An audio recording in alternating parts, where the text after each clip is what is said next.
हाय विद्यार्थी मित्रों, फरी एक वक्त प्रोफेसर हितेश पंचाल खुशी कॉमर्स इंस्टीट्यूट राणी तरफथी ધોરણ 12 કોમર્સ નું એકાઉન્ટ એમાં પાર્ટ 2 ચેપ્ટર 5 હિસાબી ગુણોત્તર અને વિશ્લેષણ આ ચેપ્ટર તમારા 8 ગુણનું પૂછાય છે, જેમાં સેક્શન એ માં બે પ્રશ્નો વિકલ્પ વાળા, સેક્શન બી માં બે એક બે વાક્યના પ્રશ્નના જવાબ અને સેક્શન ડી માં એક 4 માર્કનો દાખલો, ટોટલ 8 માર્કનું પૂછાય છે.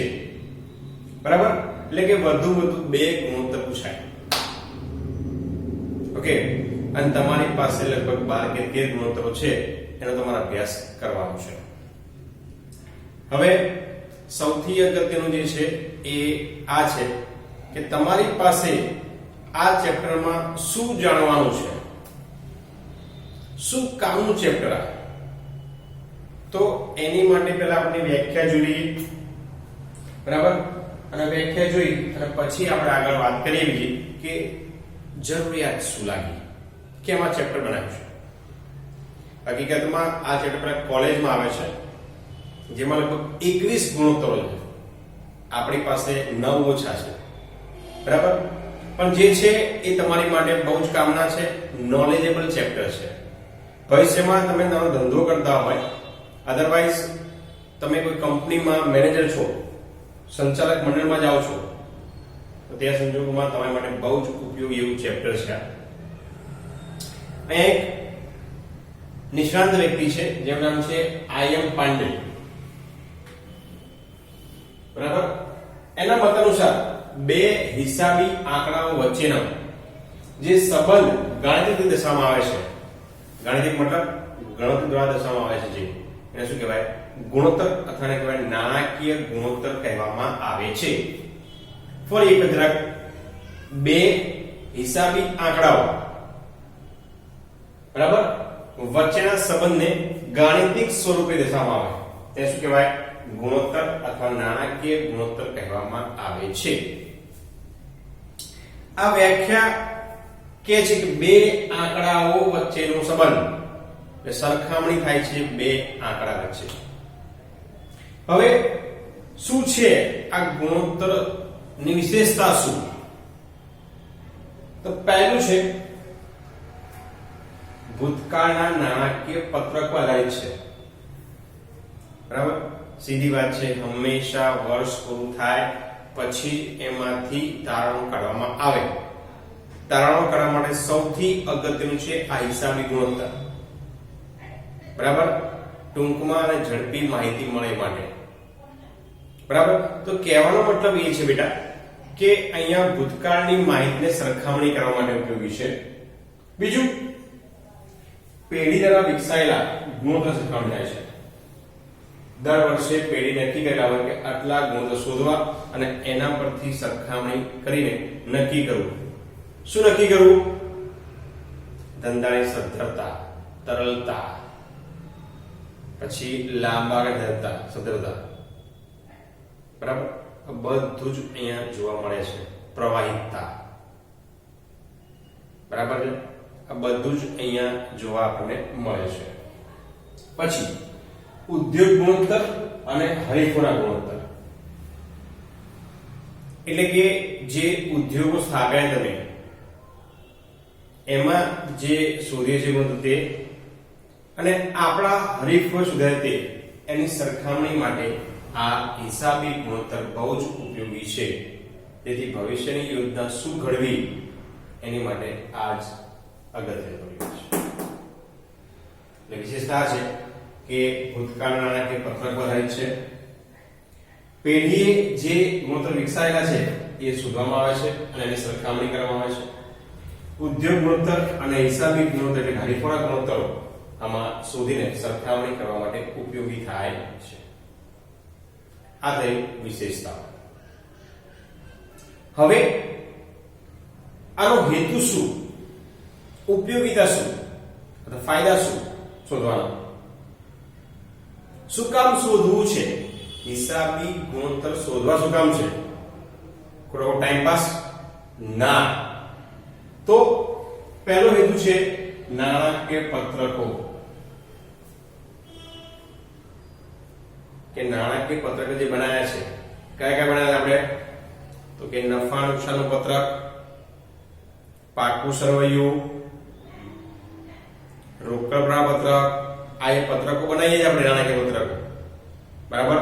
તુલનાત્મક પત્રક, સરખામણીના પત્રકો, આ બધા જે પત્રકો બનાવીએ છીએ આપણે, બરાબર, એની માટે આ ઉપયોગી છે, બરાબર. પછી હિસાબી માહિતીની સરળ રજૂઆત. હવે આપણે દરેકે દરેક આંકડો એક એક આંકડો જોવા જઈએ તો આપણને વધારે તકલીફ થાય, સમય વધારે માંગી લે અને કદાચ આપણે જોતા કંટાળાજનક લાગે.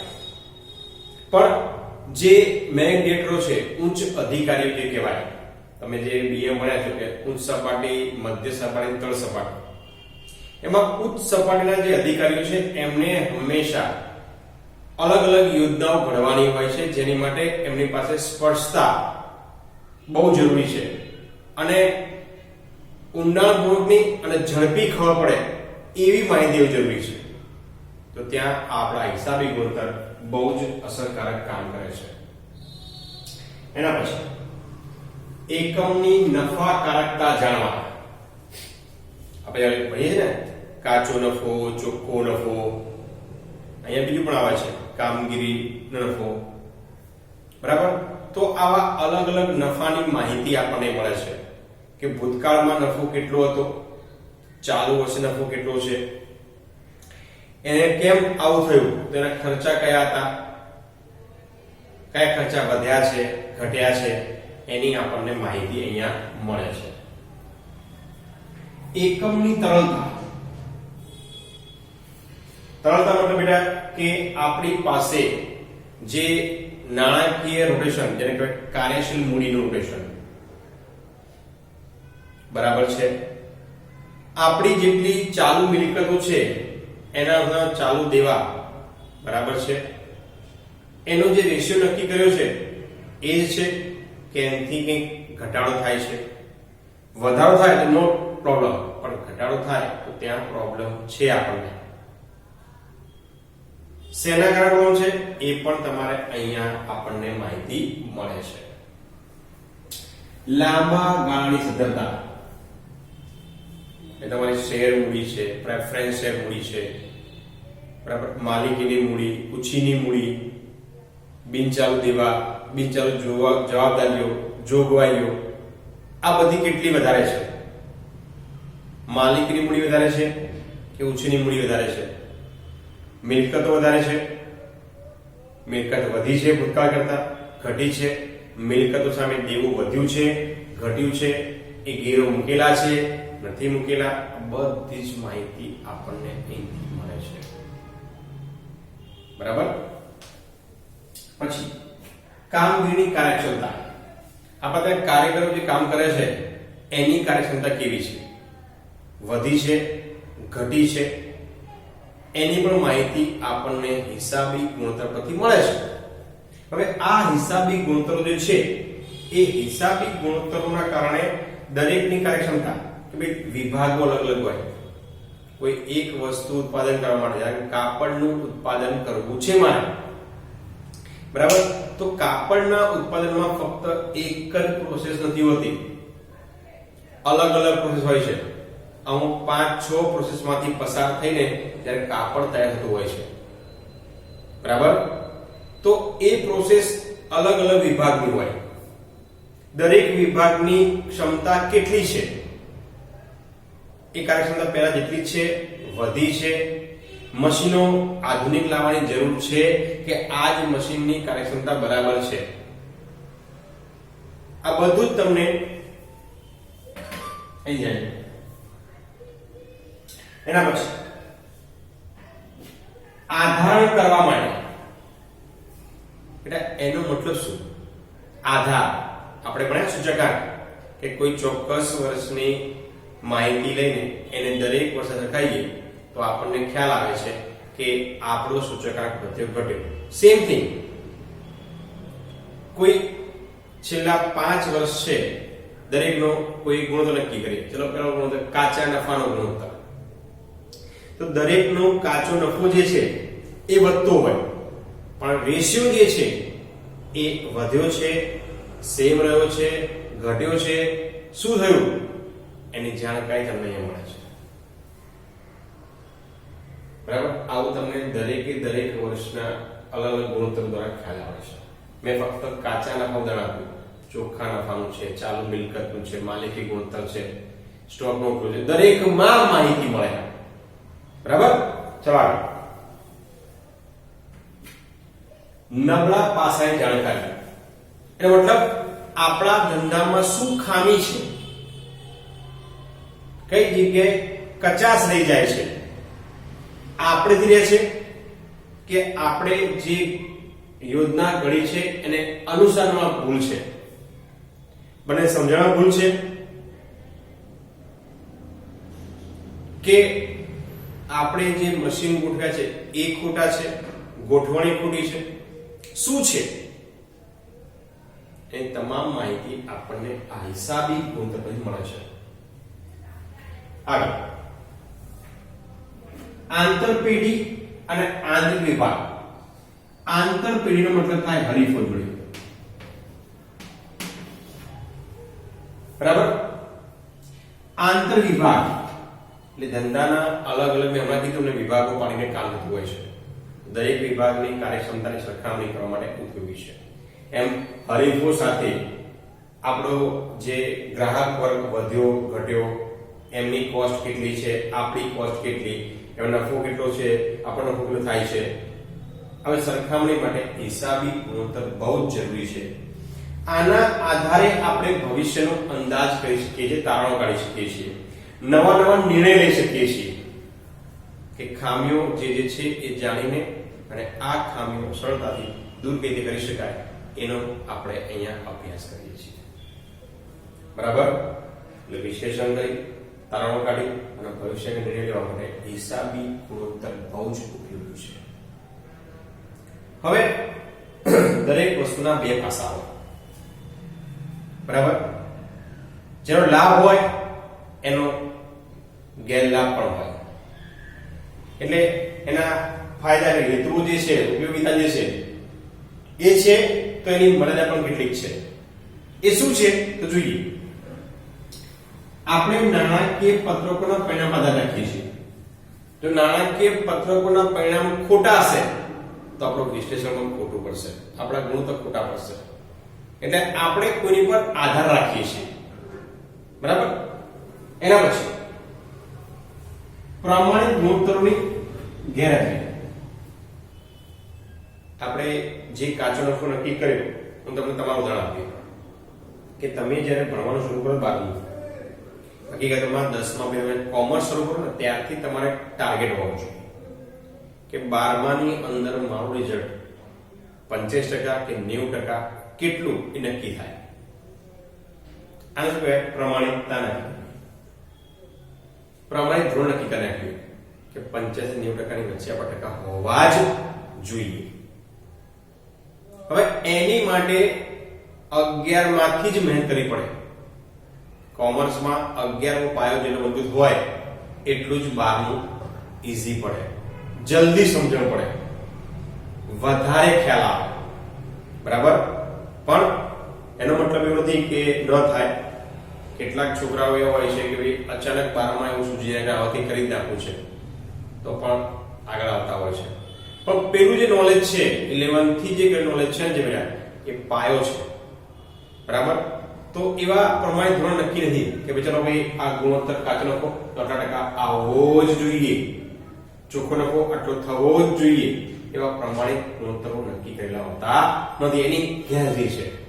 ફક્ત આપણે ભૂતકાળમાં શું હતું તો થયું બસ જાણીએ છીએ, પતિ પણ નક્કી નથી કર્યું કે 25% નફો હોવો જ જોઈએ કે 30% નફો હોવો જ જોઈએ, એવું કંઈ નક્કી કર્યું નથી. આગળ ભાવ ફેરફારની અસર દેખાતી નથી. તમે જો ફુગાવો, આ તમે જુઓ કે ગયા વર્ષની વાત કરીએ 2020 માં ભાવ જે હતો આજે 70 રૂપિયાની આસપાસ હતો. આજે પેટ્રોલનો ભાવ એ જ 70 રૂપિયા પેટ્રોલ ભાવ 2 થઈ ગયું છે.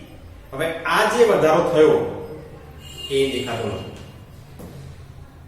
એટલે વસ્તુના કાચા માલના કે આધારિત વસ્તુઓના અન્ય પરિબળોના જે ભાવમાં વધઘટ થાય છે એની અસર આ હિસાબી ગુણોત્તર પર થતી નથી.